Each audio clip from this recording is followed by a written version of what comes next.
All right, we're continuing our 1A.3 rates of change and talk about linear and quadratics. We're going to just kind of hone in on some things and make sure that we're all on the same page. So we're going to move on to part 2 of average rate of change and concavity in regards to quadratic models, okay? So in a quadratic function, we can determine the curvature or the concavity of the graph by considering the average rate of change, okay, over equal length intervals, okay? So if you look right here, if it's concaved up, that means the slope is increasing, correct? And when we talk about the slope is increasing, we're referring to the fact that tablet went off everything. Good for Ms. Molly. Try that again. We're referring to how this is changing. So notice that the slope at this point is negative. The slope at this point is positive, more positive, more positive, right? It's getting bigger and bigger and bigger. Okay, that's why the slope is increasing. Do we see that? On this one is concave down because we start off as a positive slope and then we become a negative. We get more negative, we get more negative, we get more negative, right? Our steepness on the concave up is getting positively steeper, right? Our steepness on concave down is getting more negatively steep. All right. This is concave min. All right. These are the different shapes that concavity can look. Concave up can look like this. See how happy they are? All right. Concave down can look like this. All right. They're going to be your own. Okay. That's how they look. All right. Now, do y'all remember us talking about slope man and slope man's face? These are slope man's cousins. Okay. Because concavity, again, is describing the slope at specific points. Yes? All right.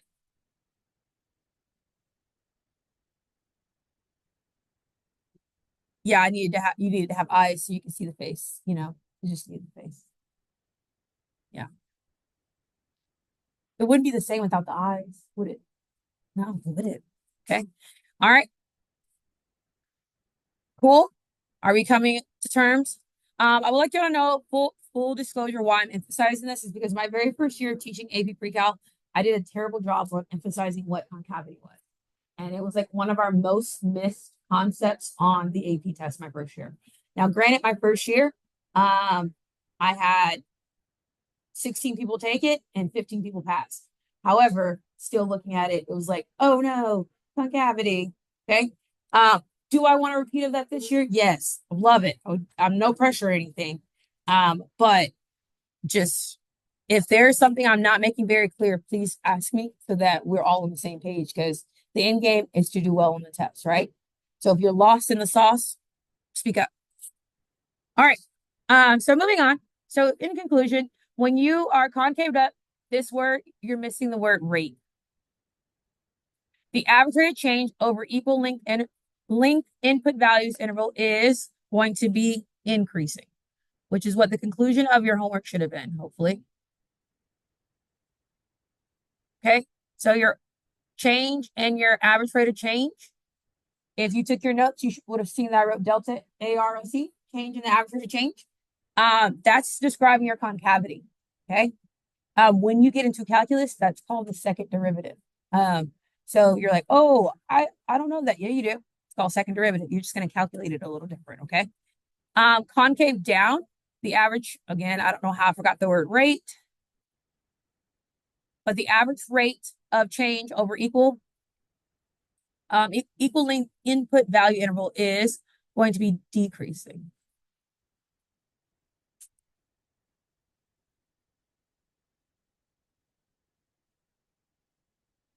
Okay, so it's going to be decreasing. So if my average rate of changes are increasing, I'm concaved up. If my average rate of changes are decreasing, I'm concaved down. Make sense? Yes. All right, so let's see if we can determine whether it is concaved up or concaved down. To do that, we have to look at the average rate of changes. Are they increasing or decreasing? Does that make sense? Okay, so starting off with example A, we have our 1, 4, all this. So the first thing we're going to do is find the average rate of change.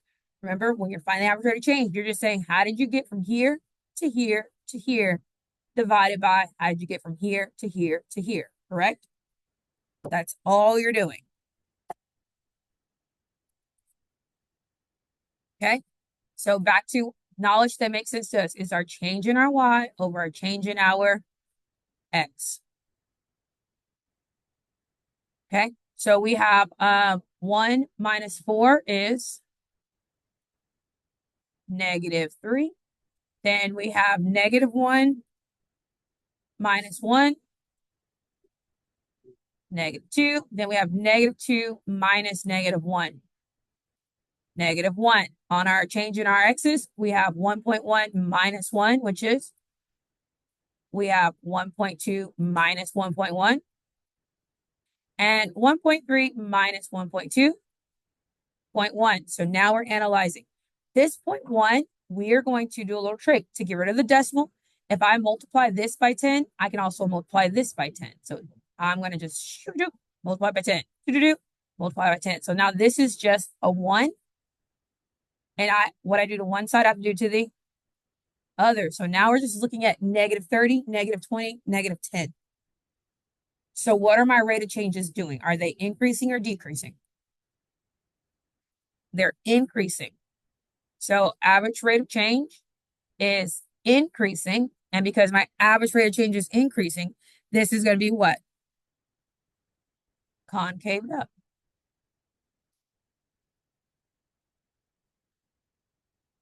That's supposed to be an arrow, but it didn't turn out so well. I'll just write the word up. I tried to be cool. All right, so our average rate of change is increasing, so therefore we are concaved up. Do we get it? Guess whose turn it is? Yours. So you're going to practice this skill at your table doing B and C, and then you're going to check with each other to see if you're on the same track or if you're getting the same results. Ready, set, go.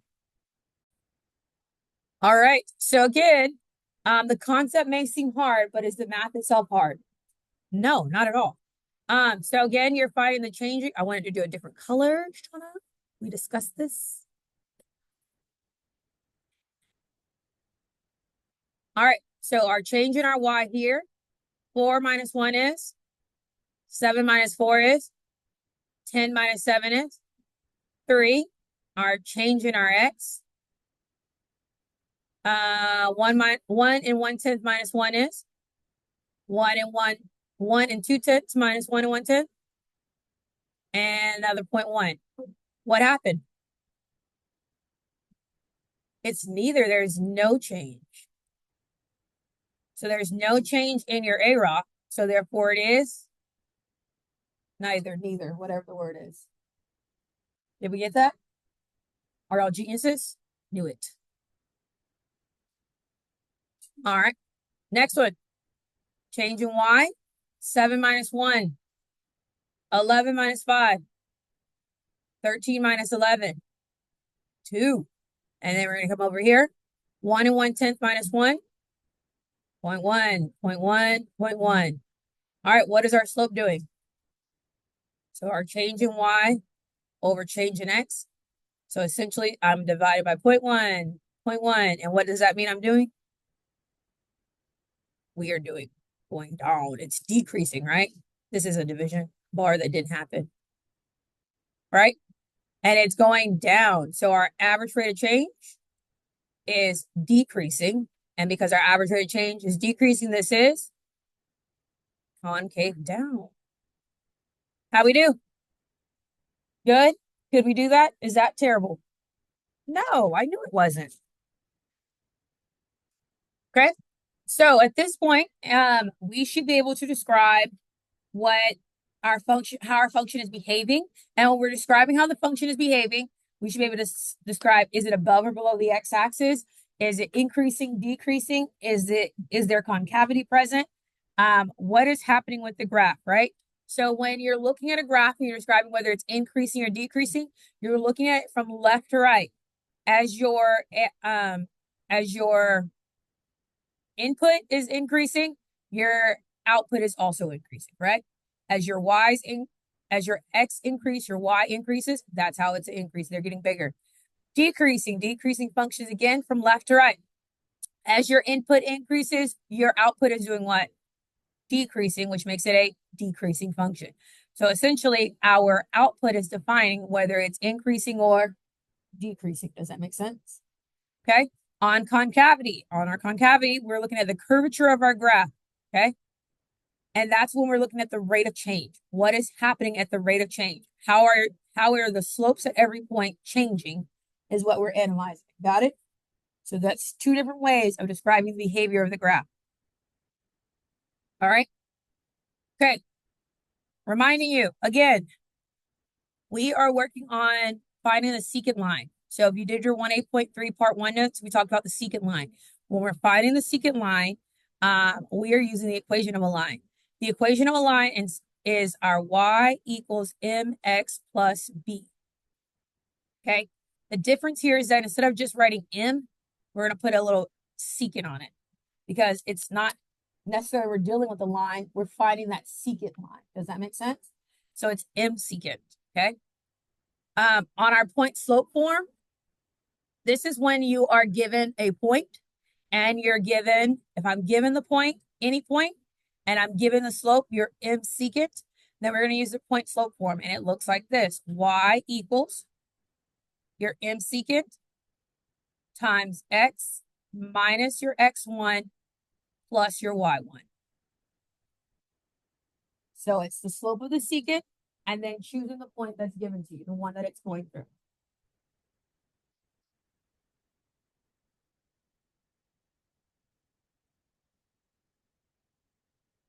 All right, are we ready to try? Finding the secant line. So here's our graph. We have the graph negative 4x squared plus 4x plus 1. And it wants us to find the average rate of change from -1 to 3. So your do now that you had today was practicing using a graph to find the slope, correct? So we're applying that to this. So we're going to find -1. So I'm going to go to my graph and I'm going to go to -1. And at -1, to get to this graph, I have to drop down to, am I at -4? So that's -1. So at -1, 4 is my first point. Then I'm going to go to 3 and I'm going to have to go up. And 3 is at, is that +4?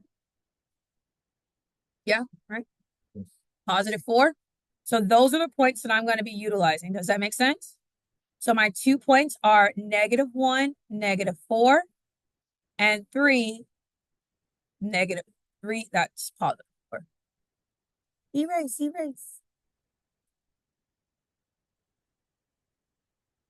+4. And now we're going to find the average rate of change. Your average rate of change just simply means we're looking for the change in our y over the change in our x. As you reviewed in your do now, could you just, if you wanted to go old school, could you do rise over run? Yeah, it's going to get you the exact same results. Okay. So I'm going to just subtract. So we have -4 minus 4 over -1 minus 3. You owe me $4 and you're like, let me borrow another $4. And I'm like, fine, you now owe me $8. You're like, okay, cool. Another person owes you $1 and they're like, let me borrow another 3. They now owe me $4. A negative divided by a negative is a positive, and 8 divided by 4 is 2. So the average rate of change is 2. Okay. Now it says find the equation of the secant line containing these points. So finding the equation of the secant line containing these points means that means we're going to be using our point slope form. So we're going to be using y equals m secant x minus x1 plus y1. Okay. It does not matter which point you use to plug in. I typically will either only use my positive points if I have positive points, as long as they're not outrageously large. So I'm going to be using 3 and 4. I'm going to substitute 3 in for x and 4 in for y. Are you with me? So we're going to be left with y equals, and what was our m? 2 x minus 3 plus 4. And at this point, are we any longer in pre-cal? No, we're now all the way back down to Algebra 1. Does that make sense? The pre-cal was understanding how to get here. The Algebra 1 is now the simplifying. How do I simplify this? Distribute. So we have y equals 2x minus 6 plus 4. And then simplify, combine like terms. Negative 6 and positive 4 make negative 2. So 2x minus 2. So that is my secant line. Doable? It says to draw. Guys, y'all know I suck at drawing lines. So we're going to do our very best and pretend that this is going to be the straightest line. Nope. I wasn't even going to make it. I wasn't even going to make it. That was tragic. I'll use the slope. I'll actually try. Here we go. I'm going to start here and go up 1, 2, over 1. 1, 2, over 1, 1, 2, over 1, 1, 2, over 1. And now that I have lines, dots to follow, baby. Oh, she did it. Somewhat. You see her. And there's my secant. Yes? Okay, you're going to do the last one, but this time you're going to use a table instead of a graph. So here is yours.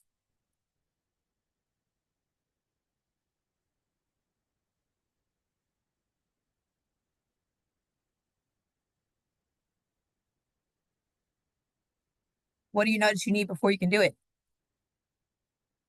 Yeah, but you have, oh no. It wants me to find the missing value first. But what did it give me? The slope. So it tells you that you have to find this first and then do that. Your average rate of change equals 18. So therefore, this is me helping you and being very nice. y2 minus y1 over x2 minus x1. So you're going to have to find that. And then remember, when you get here, that's where we're using our y equals m times x minus x1 plus y. So you're using from 0 to 2, 4 to 1. And go. All right. Let's talk about this. So on the first one, we know that 18 equals this, correct? However, we have a missing guy right here, right? I'm just going to call this h. H is unknown, correct? So when I'm solving for the y, there's going to be a hole in my y. Does that make sense? So we have 18 equals, and I'm going to do h minus 2 over 4 minus 0, which is going to leave me with 18 equals h minus 2 over 4. This is now back to good old Algebra 1. How do I get h by itself? I multiply by 4. What's 18 times 4? 72. So we have 72 equals h minus 2. I'm going to squeeze that in there. Very tiny. She barely made it. I don't like it. I don't like how it looks.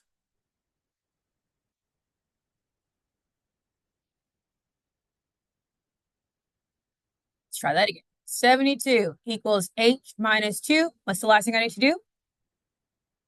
Plus 2. So therefore, h is what? 74. So our unknown number is 74. Does that make sense? All right. Next, we're going to find the equational line that makes this true. This one should have been fairly easy. One, you kind of were giving your y-intercept.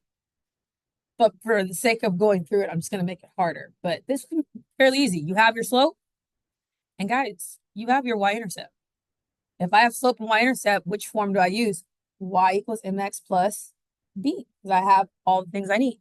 But because I wanted you to try and make sure we practice using this one, we're going to solve it anyway that way. So y equals 18x, and I'm using the bigger numbers for funsies, you know, why not?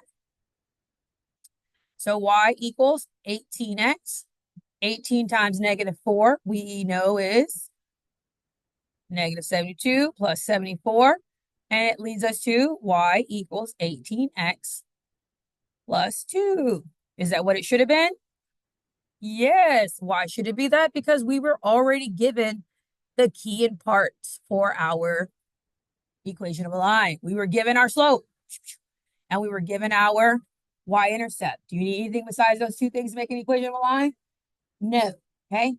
Remember how we wrote down that equation of a line? That's because I want you to remember, don't forget the little stuff. Okay. Yes, we're going to learn things, but if your brain is like, there has to be another way of doing this, there is another way of doing it. You just have to reignite it. So as long as you had your slope and your y-intercept, you should have been able to finish and compute. And it all comes together because it doesn't matter which way you go. It still would be 18x plus 2. All right. That concludes